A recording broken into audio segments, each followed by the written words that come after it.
So, as you guys know, the Democrats have been trying to illegally take over Wisconsin with illegal voters and transgender. Here's Elon talking about it the other day. Okay. So, Elon, for one last time, why don't you remind the viewers why the election in Wisconsin is so important to America as well as the Trump agenda? Absolutely. So the reason that because it does seem like, why isn't this rather a small thing? And it's happening ironically, of course, on April Fool's Day. This is not an April Fool's joke. It's not a joke. The election's not a joke. Even though I know it's happening on April Fool's Day. The election's actually on April Fool's Day, which is epic, but it's not a joke. A judge race election in Wisconsin will decide whether or not the Democrats can gerrymander Wisconsin in order to remove two House seats from Republican to Democrat. Because of the razor-thin margins in the House, I wish they would do mean, that. Potentially a flip of the House from Republican to Democrat. That means at the next election, roughly less than 2 years from now, the House will then immediately take action to stop the president's agenda. And it's always worth reminding people the president was elected with a majority of the people of America. The majority, 1.8% margin. Majority of the popular vote. So all the president is trying to do is implement the will of the people. Mandate of the, and they're trying to stop the will of the people. It is the mandate of the people that I personally spend tens of millions of dollars buying the Supreme Court special election in Wisconsin. That's true. Everything everyone on the right does is ordained by the mandate of heaven. And yet, you know that trend that was around for a while where you would have like videos that end in somebody getting hurt or something getting broken, and they would do like the opposite of foreshadowing by like cutting to the frame of the thing exploding at the end of the video, but then continue the video. So you'd be seeing like a 10-second video of a skateboarder trying a trick, and it would keep cutting to the last frame where he's got like, he like hits himself in the dick with the board, and then you just watch it anyway because you want to, like the subtle foreshadowing. Okay, here's subtle foreshadowing. Dun, dun. 10 points. A 10-point win. Despite all the millions and millions and millions of dollars he spent, the illegal election lottery where he handed off two $1 million fake checks, one of whom went to a youth Republican organizer. Truly, like, surely by coincidence. Oh, epic. Literally by coincidence, April Fools. Oh. A 10-point goddamn margin. Yeah, it looks like there's a new mandate. Of course, they're whining about this being, you know, cheating or whatever, but... through judicial trickery. And in fact, in general, there is a huge problem with activists that are actually politicians in judges' robes. And that needs to stop. It's undermining the integrity, the reality, and the perception of the integrity of the legal system. Holy shit, I didn't see this. This was his Cope post? I expected to lose, but there is value to losing a piece for a positional gain. The self-application of slams car door on dick. Masterful gambit, sir. Unbelievable coping. It's just, it boggles the mind how stupid you have to be to type something like this out and think it'll land with anyone. Actually, I meant to spend millions and run an election lottery illegally, but then lose.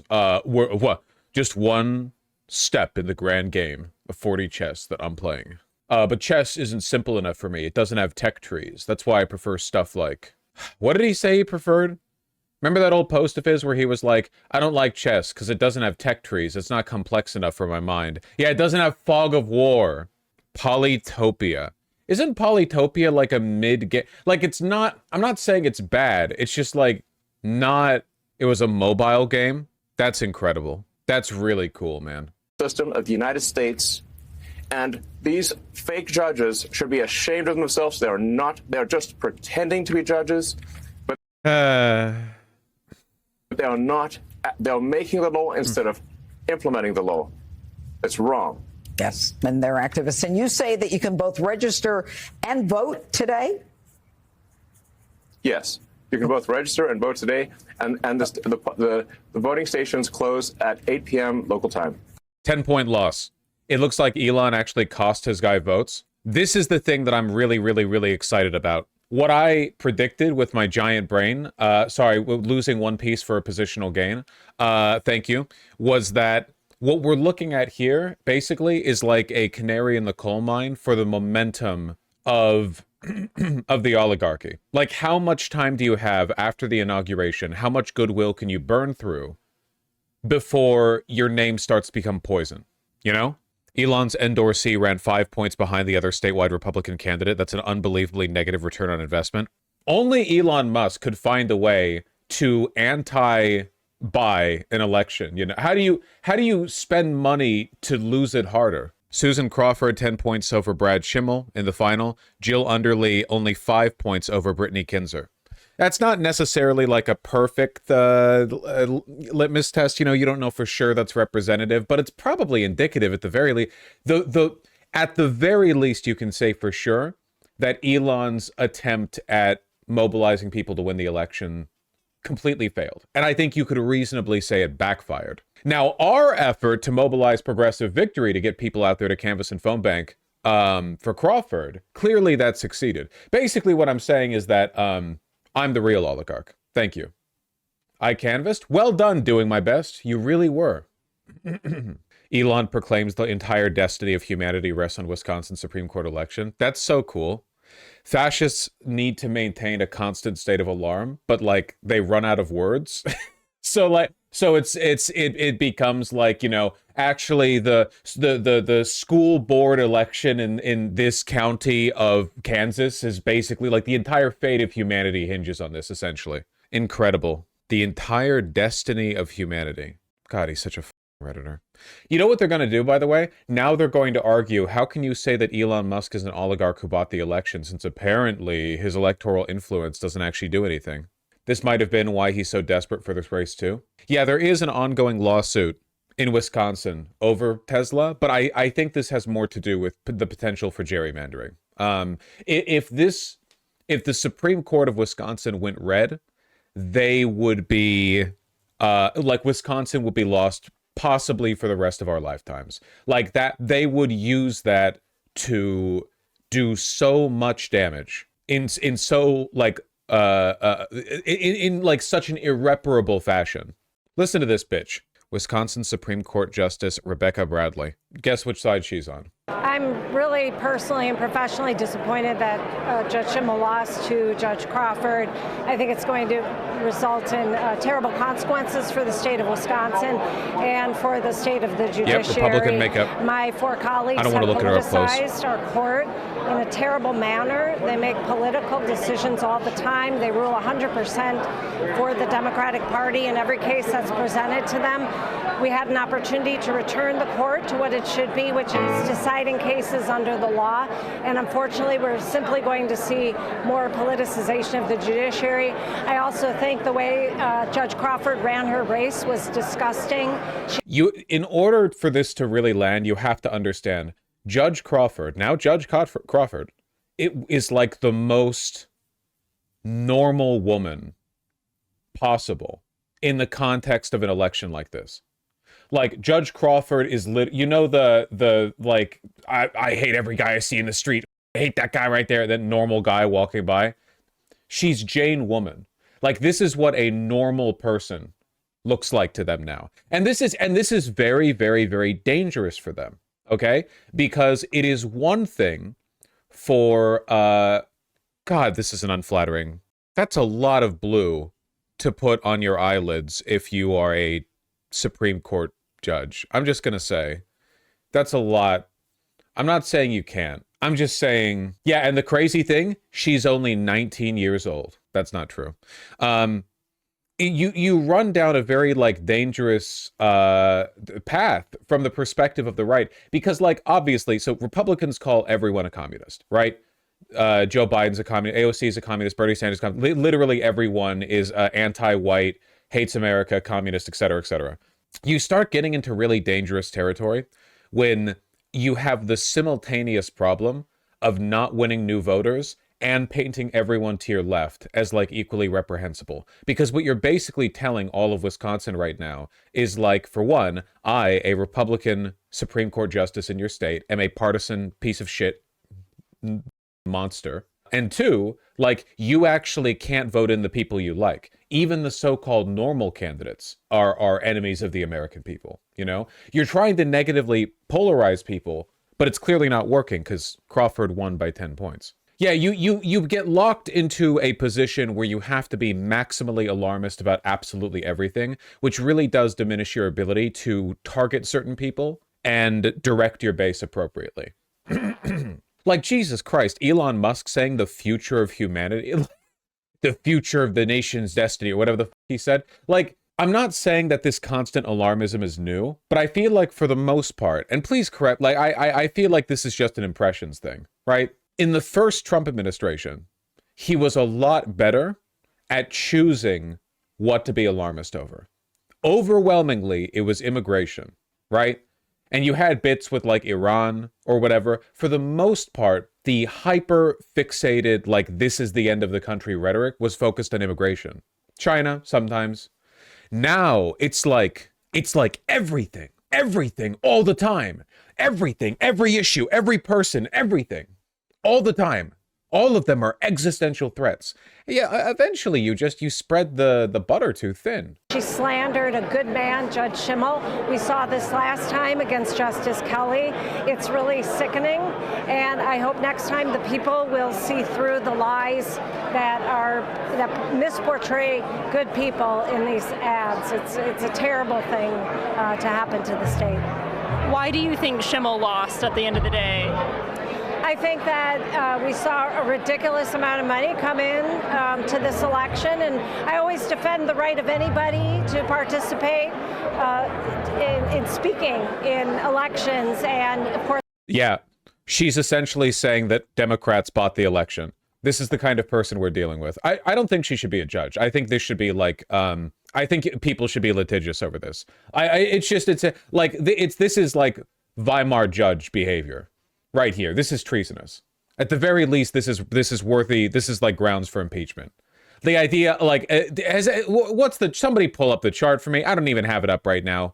Of oh, here we go. Never mind. I found it instantly because it's all over Twitter. To look at this and go like, well, I think the Democrats bought the election. Like, you should be impeached. You shouldn't have a job, baby. You should be. You need to be under a highway overpass with a coffee cup where you are rattling coins around in. Pro-homelessness now. I'm sorry. It took me a while, but you've brought me down to your level. I think you should have a cardboard sign where you've written like anything helps on it. Okay? Get your ass down there. An overpass can be a home? You're right, it really can. Gavin Newsom's strongest warrior. All right, get on with it. Of course, that takes money to do it. But when you see $100 million plus being spent on one state Supreme Court race, that is telling you that the Democratic Party is buying another justice, just like they did with Justice Protasewicz. Yep. It needs to stop. Otherwise, there is no point in having a court. This is what the legislature is supposed to do, to make political decisions based on policy. That is not what a court's supposed to do. And unfortunately, we're going to see this happening for at least the next several years. How are you feeling about working with Susan Crawford on the Wisconsin Supreme Court? I'm not looking forward to working with her because I think she's, as they have accused us of, and it's simply not true, she is bought and paid for by the Democratic Party. I challenge her to rule one time against the Democrats. I haven't seen that yet from any of my liberal colleagues. But having said that, I will work with her like I've worked with all of my other colleagues and get the work. Let me just pull this from her Wikipedia page, if I may. Another phenomenal frame of her. Let's see. Bradley's homophobic writings as an undergraduate, published in 1992 in Marquette University student newspaper, stirred controversy during her 2016 Supreme Court race. She had written letters to the editor and a column for the Marquette Tribune in which she stated she held no sympathy for AIDS patients because they were degenerates who had effectively chosen to kill themselves. She also referred to gay people as queers. She called Americans who voted for Bill Clinton, quote, either totally stupid or entirely evil. She blasted supporters of abortion as murderers and compared abortion to the Holocaust and slavery. She attacked feminists as angry, militant, man-hating lesbians who abhor the traditional family, and defended Camille Paglia, who had written in a 1991 column that, quote, a girl who lets herself get dead drunk at a fraternity party is a fool. A girl who goes upstairs alone with a brother at a fraternity party is an idiot. Bradley wrote that Paglia had, quote, legitimately suggested that women play a role in date rape. Bradley apologized for her student writings in 2016, shortly after the controversy arose. Oh, I'm sure.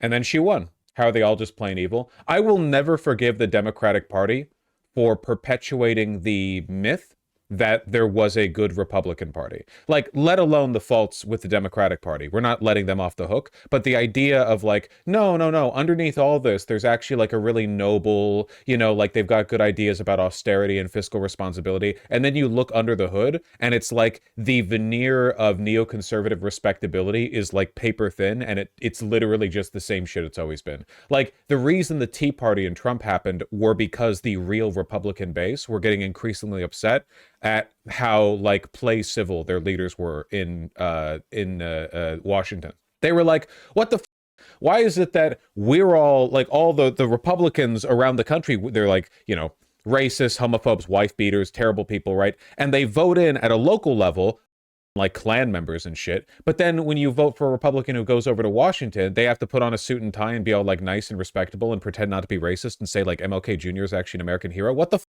why can't they be out with it? That was the Tea Party, basically. In May 2020, she compared the stay-at-home orders to the internment of Japanese Americans during World War II and labeled them tyrannic. In 2021, Bradley was the sole judge on the Wisconsin Supreme Court to rule in favor of a man who argued that his Second Amendment right allowed him to brandish firearms while intoxicated and arguing with his roommates. Bradley said the conviction against the man erodes a fundamental freedom.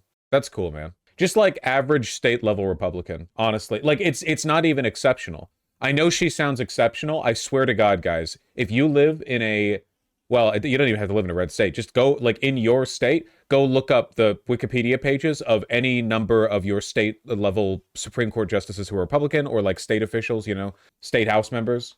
I'm telling you. Anyway. Yeah, as a final humiliation, Brad Schimel, the opponent of Susan Crawford, got booed when he conceded the race. Just didn't work, and yeah, I've called Judge Crawford and conceded. No. You got to accept the results. Just don't. Yeah, right. I'm not up here making any joke. This is the numbers aren't gonna turn around. They're too bad. The rot starts from the base. Well, the base has been constructed. The rot starts from the bourgeoisie and the capital interest of the upper crust, But they have polluted the minds of the base. I'm very proud of the people of Wisconsin. A 10-point rejection of him is pretty significant. That's more than I expected. I was hoping for a 3 or 4 point victory. That was like my hope. Getting a 10-point victory. That's pretty dang good. Did you see every single county in Wisconsin shifted blue this election? For this specific vote, yes. Finally, the good version of that map we all saw after the election. That's not a win map? I mean, maybe it is. Maybe the winds are blowing a new direction. Maybe think about that. Yeah, I've seen these clips of Brad Schimel. Love the job, but it doesn't love you anymore.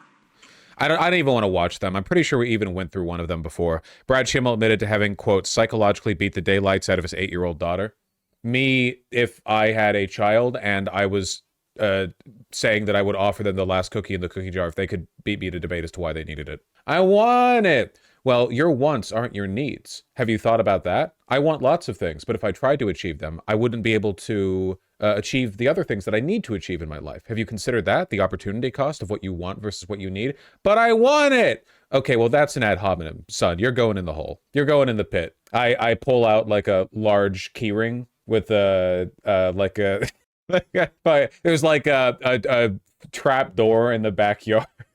That's not even ad hom. That's the joke. Thank you. You'd make a great parent one day when your kid tells you jokes and you're like, I don't understand it. April Fools. Second clip surfaces where Brad Schimel admits to bringing his young daughter to tears. That's cool, man.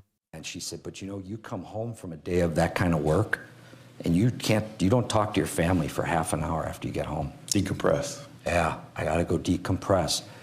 She said, my kids are little, they're in grade school, and they want to tell you about their day, and you can't, because you got to do that first. And she said, you don't talk to your kids, you interrogate your kids. It's like, what? But she reminded me of an example. We had picked up my older daughter, she was 7 or 8 at the time, and she had told a lie the kind of lie an 8-year-old tells. It's nothing. But we're driving home from picking her up at her friend's house, and I adjusted the rear view mirror in the truck so I can see her in the back seat. So I got her, boom. And we're driving, and I start asking her questions about this story she's telling. I start catching her inconsistencies. Holy shit. I thought I was doing a bit. I didn't realize this was unironically what he was talking about. Like, And I got her. All of a sudden, I get a Perry Mason moment. You don't all know what that means. But I get a Perry Mason moment. All of a sudden, she's confessing on the witness stand in the backseat. And I'm feeling good, like next witness. She's... Dog, you're talking to an 8-year-old. I just can't imagine bragging about this. She's crying. My wife's looking at me like I'm a monster. And she reminded me of that. She said, Brad, it's not right. It's not healthy. You're in too deep. You got to take a step back from the front lines. She was right. Do you ever notice, like, I feel like this is this is like a recurring trait with this kind of guy, which is that they will tell stories that make them look really bad, and their wives in these stories will acknowledge that they look bad, but they clearly never take their wife seriously, even though they agree with them. I feel like I see a version of this all the time where it's like, yeah, the wife told me that was a bit much, so I said okay. But they don't actually think that. They're more thinking in their head like, well, I'll dial it down for social convenience. But they're not reflecting on the whole, like, you're being a freak thing. Want to see a good person, I assume, talk? So today, Wisconsinites fended off an unprecedented attack on our democracy.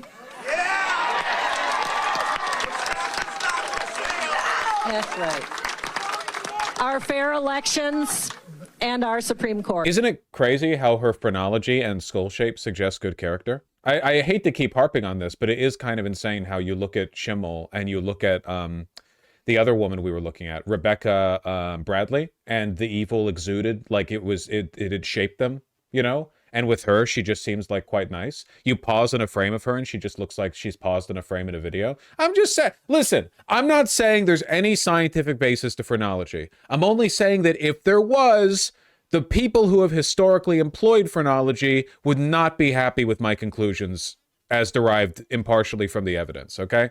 They would not like the conclusions that I would... Me with the skull of, like, Heinrich Himmel and, like, a protractor and a little... like compass, and I'm like,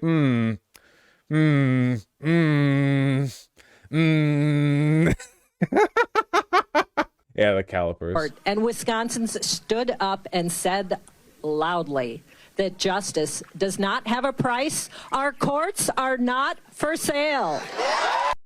Yeah, I'm noticing. I'm a noticer. I'm noticing all the people I hate are ugly and stupid. Give me where's the longer, give me the thing. Give me the thing. 41 seconds? That doesn't sound like a full speech. Where's the full speech? We did it. Here. Susan. As a little girl growing up victory in speech. Give me, I want the full speech. What's it? I want a victory. Give me the full speech. Here, hold on. There we go. People linking me like little 10-second bits. All right, Wisconsin. Yeah! I'm not from Wisconsin. I'm stolen valor. Oh, yeah. You know, just moments ago, I received a phone call from Judge Brad Schimel conceding the race. Dumb bitch shouldn't have done that. You could have pretended you won. Not like your base would have cared. And I want to thank him. He was very gracious, and I wish him and his family well. And to the people of Wisconsin, thank you.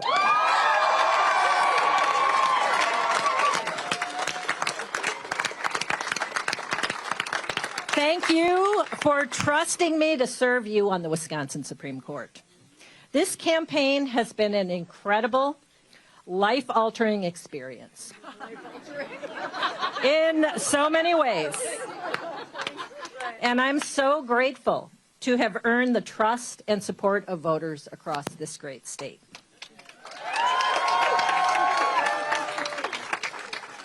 And I'm here tonight because I've spent my life fighting to do what's right. That's why I got into this race, to protect the fundamental rights and freedoms of all Wisconsinites.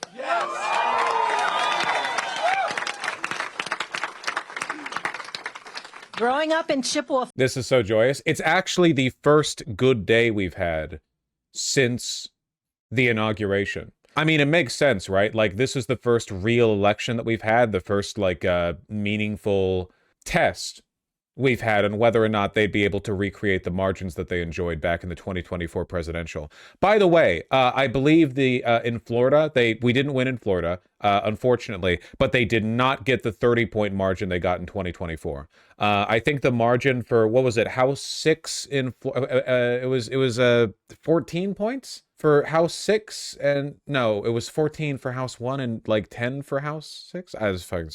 It was 14%. Whatever it was significantly lower than what they got in 2024. And yeah, we're only 2.5 months into the presidency. We are supposed to be in the grace period. Falls, I was blessed with a loving family. Yeah, Chippewa! Yeah. All right. It was a great community where people watched out for each other. I guess that's and more my Minnesota. experiences growing up in small town Wisconsin shaped me into the person that I am today.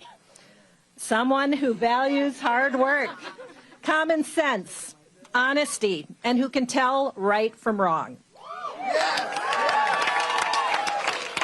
Which message will resonate more with Wisconsin voters? This or Brad bragging about how he beat his daughter in a debate and made her cry, and then his wife told him to stop?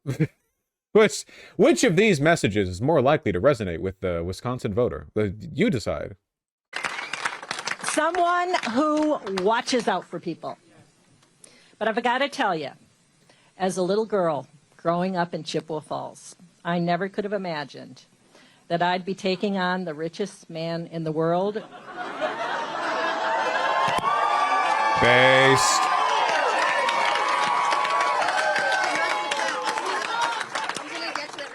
For justice in Wisconsin. And we won.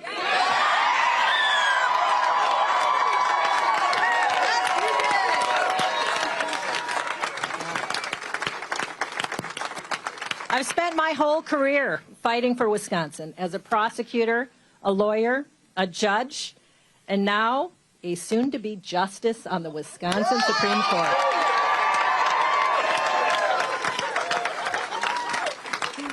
Standing up for our fundamental rights and freedoms, protecting Wisconsin families and communities. My promise to Wisconsin is clear. I will be a fair, impartial, and common sense justice on the Wisconsin Supreme Court.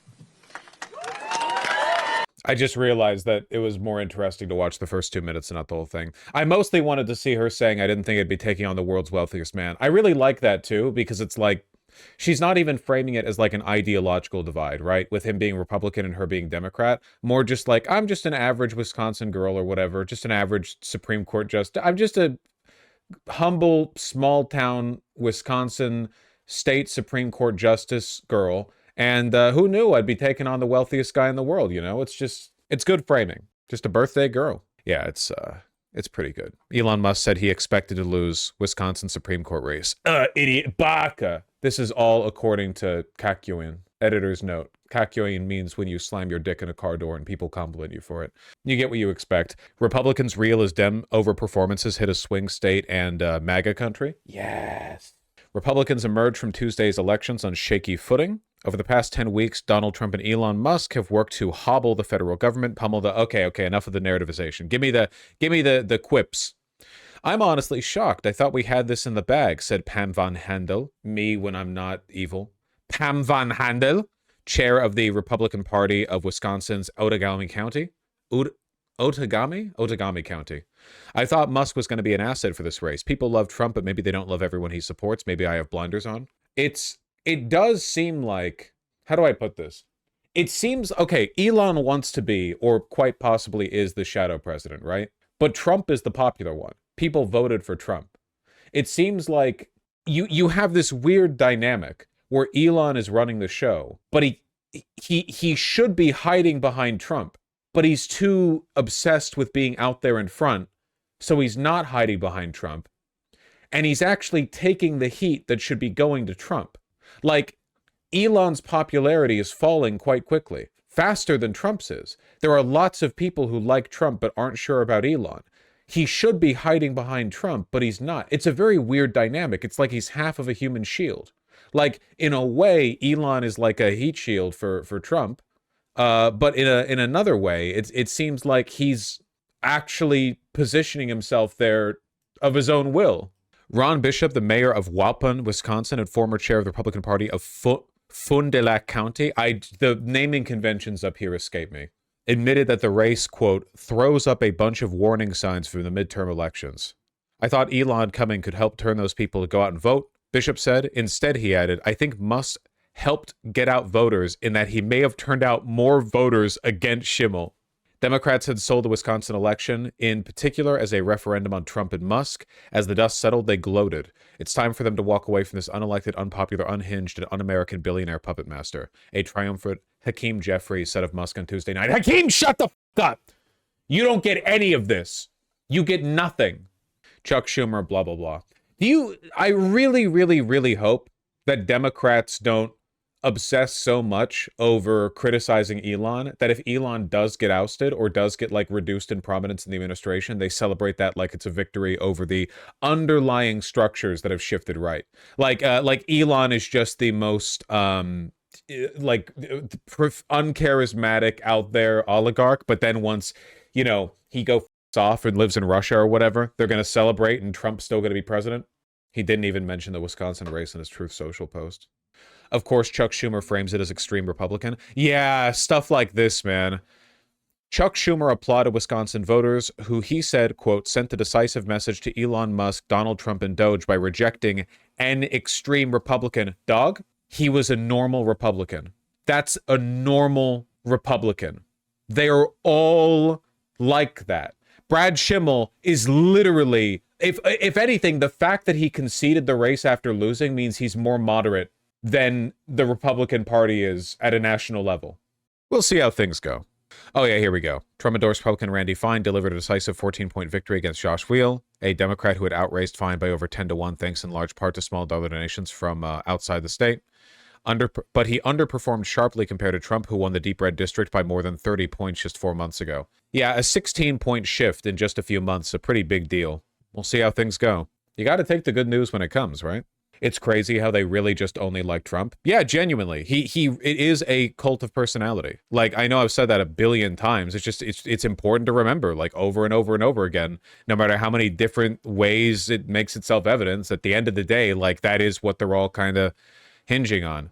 Oh, this is what a final addendum. This is what Elon's up to. After his master stroke of deliberately losing the Wisconsin Supreme Court election, in all part of like a greater scheme, his plans are measured in centuries, etc. You know how ChatGPT put out the evil but nonetheless very impressive Studio Ghibli copyright violating plagiarism machine? Get ready for Grok anime. Turn your photos into anime using Grok. Here we're at day one of standing school. I find this so charming because it legitimately looks like those images that would go viral back in like 2008 or so of like, remember the Sasuke that somebody drew that was with the eyes that were too far apart with the pencil? You know what I mean? Like they must have drawn it in middle school. It's bringing me back. It's reminding me of my youth. The Let's See How Anime I Am video. Yeah. Why would you post this shit? Yep.